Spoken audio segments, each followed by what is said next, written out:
Hello, welcome you all. Myself Dr. MP Mishra, Faculty School of Computer and Information Sciences, IGNOU, and with me is Mr.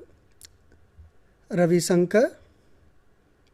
He is Tech Lead Security in Colt Technologies Limited, as well as he is our Ph.D. scholar at school SOCIS. And I welcome you, Ravi, in this program. And Thank you, sir. we are here with some very important and specific topic related to computer networks and security. And back to back, we will be having with two sessions with you. And in this, roughly 1 hour, we will try to discuss about what actually the network security is and how we try to implement network security and what is core philosophy behind the cryptography. So these all are the things which are very much related to communication and security, or in broader term if we say that in digital security, because we are living in the era of digital revolution, and around us everywhere we see we are full of or information, or there is flood of information from all the corners in our life. Any kind of application you touch upon, you will find that some kind of data is communicating from one place to another place. There is very lot of data is stored in different service providers locations, and we have heard many things related to what actually the network and communication is, what are the requirement of the security, what are different kind of breach which may occur if we are using the digital tools or digital services, and many more things. So these all things we will be discussing with you, and I invite Mr. Ravi Shankar to discuss with you about these all things. And once again I repeat that in this session we will be discussing some basic aspects related to digital, this network communication and the security, and just after a small break in another session also we will be continuing with the leftover part of our discussion, and we will try to discuss about different mechanisms, protocol related with network security. So Ravi Shankar, what you will say about cryptography and network security if in general somebody asks to you? So from this point onward you discuss the things and we will intervene in between. First of all, thank you, sir, for the introduction.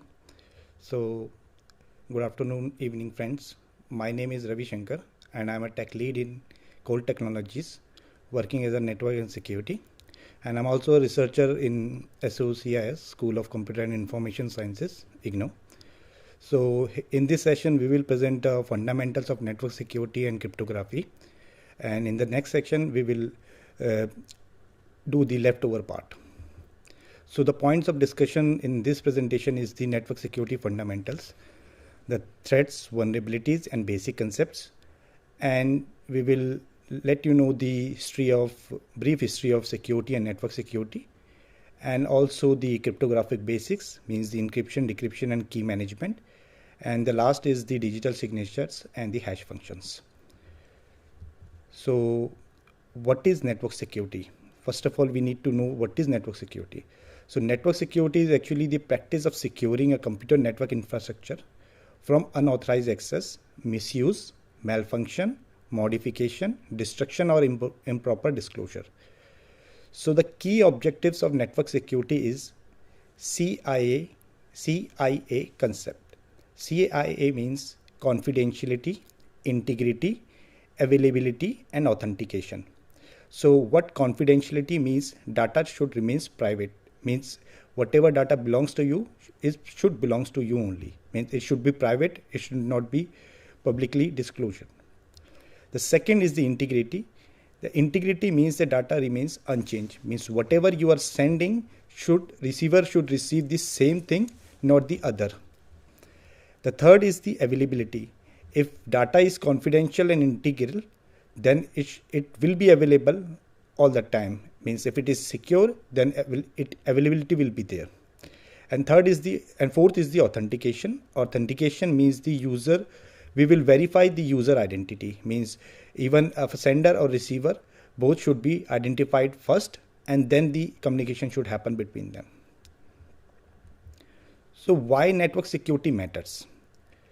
So there are certain key features or points we should know before we know the network security. So first thing is, network security helps in protecting this sensitive information. Second, it helps to maintain the business continuity. Third, it helps to maintain the financial losses. Fourth, it ensures compliance with regulations. And fifth, it maintains reputation and trust. We will now know some history of security and network security, means how they originated, how this concept originated from the ancient times. So first, we will know the history of security, means from the ancient time, means pre-digital era, physical security was the prime concern, means locks, guards, moats, and secret codes. Then it comes the cipher techniques. Cipher techniques, we all know Julius Caesar, who builds the Roman Empire, also marked the start of the cryptography by introducing the Caesar cipher. Second, medieval to industrial age. Coded message and safeguarded trade secrets were essential for military and trade commerce. Invention of mechanical locks and vaults improved physical security. Then comes the history of the network security. In 1970, the foundational cryptography was started. As we all know, in Second World War, an Enigma machine was built by the Nazis that laid the groundwork for the digital encryption. In 1977, the development of symmetric cryptography like data encryption system standard was introduced. In today's world, in present world, AI, 6G and post-quantum era. AI and ML, artificial intelligence and machine learning used both for and against network security. We all know AI-based intrusion detection systems, which make the use of AI and machine learning to know what kind of intrusion is happening. Then it comes a new kind of architecture is generally in research, that is zero trust architecture. Third is the post-quantum cryptography, research to combat future quantum threats. And fourth is the emerging focus on 6G security, side channel attacks, and multi-layered encryptions used in Ravi, here cloud I will forge. intervene you just because these are the things which are expected to be implemented in the industry currently or in the coming time. Yes. So AI is being used with the help of a lot of data which is being generated. Yes. So in security, how the data is being used for that purpose is very, very quickly, if you can say. And quantum computing is being talked a lot. And what kind of threat or challenges will emerge if the quantum computing come into existence in security aspect? And obviously these two will be paramount of importance to the user or to the people. And third one is the very speedy network that you mentioned, 6G communication. So in combination, all these three, if you can summarize very quickly that what kind of challenges these three aspects are going to pose in terms of network and communication security. Okay, first of all, I will answer the post-quantum cryptography, because right now we are using traditional or modern encryption techniques like advanced encryption system and RSA. These are the backbone of the public network, public infrastructure, and how data is transmitted currently. But because of the research happened by the Shore and the Glover, they suggested that these working techniques like RSA and AES will be broken by the quantum computers. Hence, National Institute of Standards, America, has introduced a new technique called post-quantum cryptography. New standards are introduced. So according to these standards, new algorithms have been developed like Kyber, Frodo. These are the key encapsulation mechanism. Means right now we are sending the key using AES, advanced encryption system, using 256 bits key. Mm-hmm. But since these have been already been vulnerable, so a new kind of algorithm or key encapsulation mechanism should be used. So that's a part of our current and modern research, and it's also happening because some of the companies are already researching and introducing this post quantum key distribution. Okay. And AI and ML, AI, artificial intelligence and machine learning is already been implemented in most of the softwares applications, where they are just reading the log, reading the data, and learning what kind of threats what kind of new threats have been introduced, Okay. and how these logs can be studied and data can be read. Okay. So speed of the network is having some kind of effect? No, actually speed, it better to say about reliability, not the Okay. speed. Okay. Because a reliable and secure network is the current need and the modern need. Means what we will see in future is the reliable network. The network should be reliable and should be secure. Okay. These two things should happen. We can compromise with the speed, but we can't compromise with the reliability, and we can't compromise with the security. Okay. So now we will learn some common network threats. So there are two types of threats which generally happens. One is the external threats, another is the internal threats. External threats means done by the intruders or the outsiders or the malicious users. Internal threats, generally insider attacks, means some kind of malicious employee who wants to exploit the organizational data, or some kind of weak passwords like poor authentication, like you are not using proper or standard password philosophy, or you have not patched your system with the current running versions, so that vulnerable versions can be exploited. And physical access means unauthorized system access, means you have allowed every user to log into the system designed for others. Some external threats are the like malware, viruses, worms, ransomware. We already know ransomware, which has done a lot of problems for the organizations, and it's happening now also, that they are encrypting the files, important files of the organization, and then asking for the money to decrypt them. Okay. And some of the DDoS attacks, distributed denial of service attacks, like we can exploit the system resources and make the system either unavailable or slow to respond. And then some are like phishing attacks. Phishing attacks are the social engineering attacks, means where you make a clone of the website which is not verified by the trusted sources. And certificate is not proper. Yes, certificate is not proper. That means the verification is not done by the trusted sources. Okay. The fourth is the man in the middle attack, where an intruder can intercept the communication between a sender and the receiver, and then exploit the packets which sender is sending and receiver is receiving. So this is how the CIA triad works, means here the integrity can be exploited. Integrity of the data or the message what you have sent from sender to receiver will be different. So integrity is exploited here. Okay. And a real example we all know, in 2017, WannaCry ransomware attack affected over 3 lakh computers worldwide, exploiting unpatched Windows systems. So that's a huge number, 3 lakh. Now we will introduce cryptography.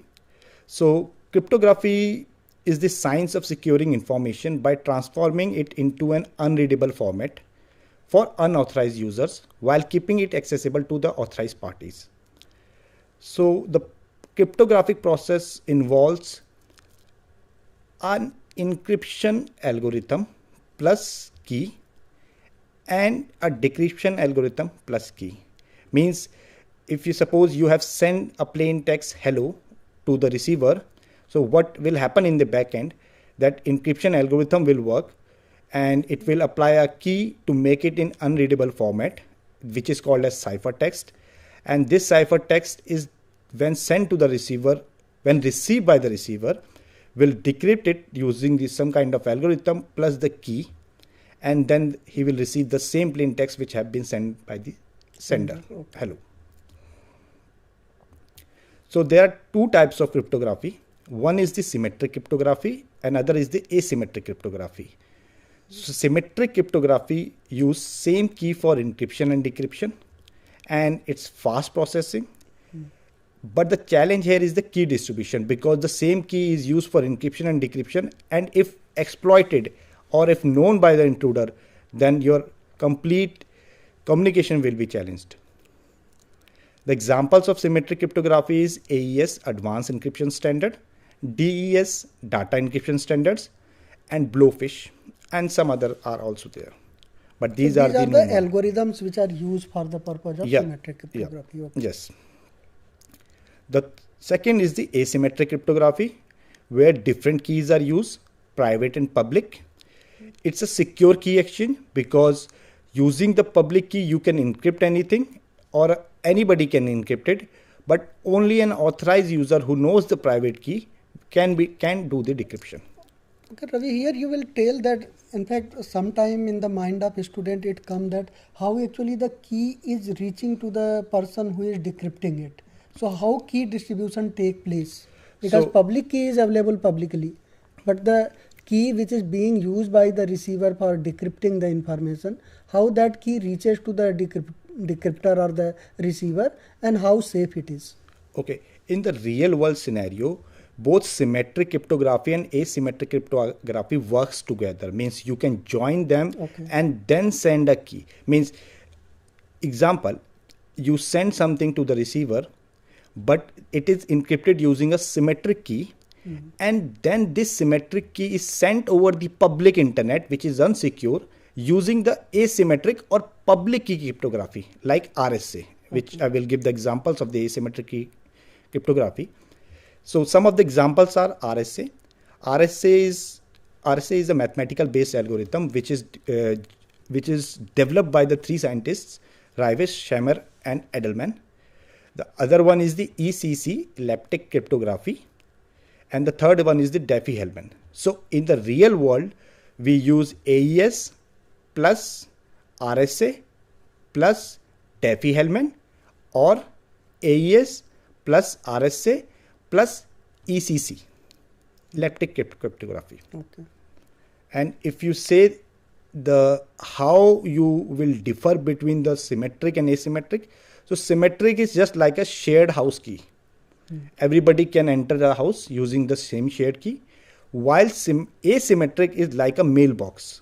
Means anyone can put a mail in your mailbox, but only you can recover it using your key. Now we will discuss about the digital signatures and hash functions. I have been talking about the CIA again, because digital signatures and hash functions are being used to do the integration of the data. Means using hash functions, you can keep the integrity of the file or the data which you have been sending to the receiver. Okay. So hash functions are the mathematical based functions that converts input data of any size into a fixed size string of characters. So that is known as packet also? Yeah, or packet also. Okay, so what is the general size of the packet which is being transmitted, or what are the standard for packet formation? So generally it totally depends on the maximum transmission unit or the TCP header size. Okay. So TCP header size, generally we send 32 bytes of data. It can be increased to 65536 bytes. Okay, from 62 bytes to 32 bytes to 65536 bytes. Okay. That much amount of data you can send it, or a packet you can send it at a time, and you can even flood the number of packets, which is a kind of attack called ping flood. Okay. So some properties of the hash functions are, it is deterministic, means same input and same output. If you send hello, then receiver should receive hello. Fixed output size, one-way function, irreversible. It's a one-way function. You can't engineer it, social engineer it, or hack it.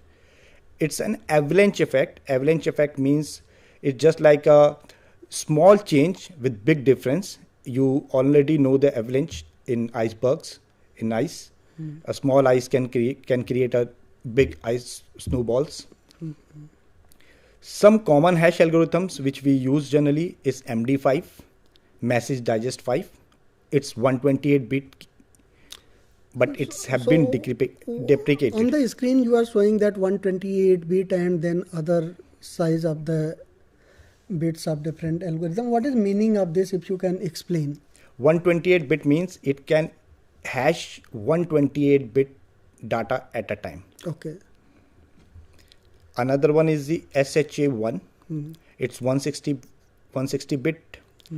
Another one is SHA256. It's 256 byte recommended.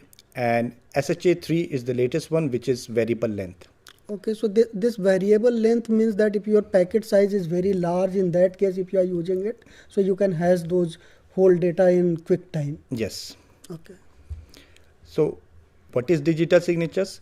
So digital signatures are the another terminology or the combination of the hash functions plus with the asymmetric cryptography. I will give you the example. Okay. But how it works, it provides authentication, integrity and non-repudiation. Means suppose you want to send a packet to a receiver using hash functions or using digital signatures, then you have to use some kind of hash function to maintain the integrity of that file or a packet.